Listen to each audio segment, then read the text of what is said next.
संध्या live आवाज महाराष्ट्राचा। नमस्कार, मी गौरी, आपण पाहत आहात संध्या लाईव्ह। बारामती आणि पुणे लोकसभा मतदारसंघाची मतमोजणी कोरेगाव पार्क येथील भारतीय खाद्य निगम येथे सुरू असताना दुसऱ्या फेरी अखेर सुप्रिया सुळे या जवळपास 14,000 मतांनी आघाडीवर असताना युगेंद्र पवार यांनी माध्यमांशी संवाद साधलाय। यावेळी युगेंद्र पवारांनी सांगितलं की यापेक्षा मोठ्या लीडनं सुप्रियाताई विजयी होतील। पाहुयात काय म्हणतायत पवार। पण आज आत्ता ताई खूप मोठ्या लीडनी पुढे आहे, हे बघून आम्हाला आनंद होतो। कुठल्या मतदारसंघातून आघाडी आहे? सगळीकडे बारामतीच काय परिस्थिती आहे? खडकवासला फक्त थोडं निम्न होतं, सगळीकडे आपण खूप पुढे आहे। विजयाची अपेक्षा आहे का? बारामतीत किती लीड?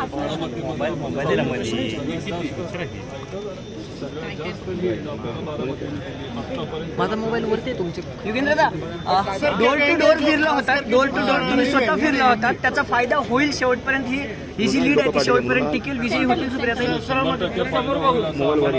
वाटतंय आम्ही सगळ्यांनी सगळ्यांनीच आमचा पूर्ण कुटुंब असतील, आमचे सहकारी असतील, सर्वसामान्य लोक साहेबांबरोबर असल्यामुळं सगळ्यांनी खूप कष्ट घेतले। जनतेने ही निवडणूक त्यांच्या हातात घेतल्यामुळं मला विश्वास आहे की हे लीड आपलं शेवटपर्यंत टिकेल। तुम्ही म्हणताय की सगळ्यांनी कष्ट घेतलं, पण रेवती ज्यावेळेस बाहेर पडल्या, रेवती सुळे, त्यावेळेस तुमच्यावर आणि त्यांच्यावर टीका झाली होती की आता फक्त आईलाच बाहेर डोर टू डोर फिरवायचं राहिले।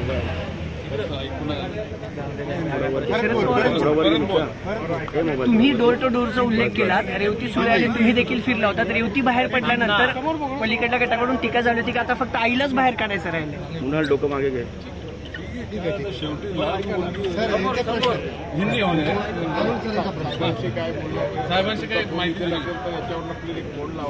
पुढे पा पुढे कुणाल माईक वर घे आणि येतील का सर्टिफिकेट घ्यायला?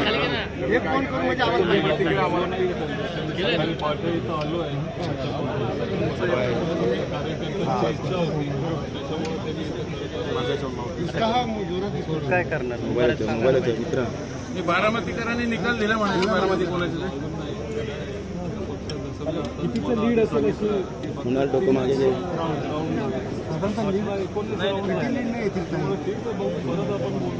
श्रेय कोणाला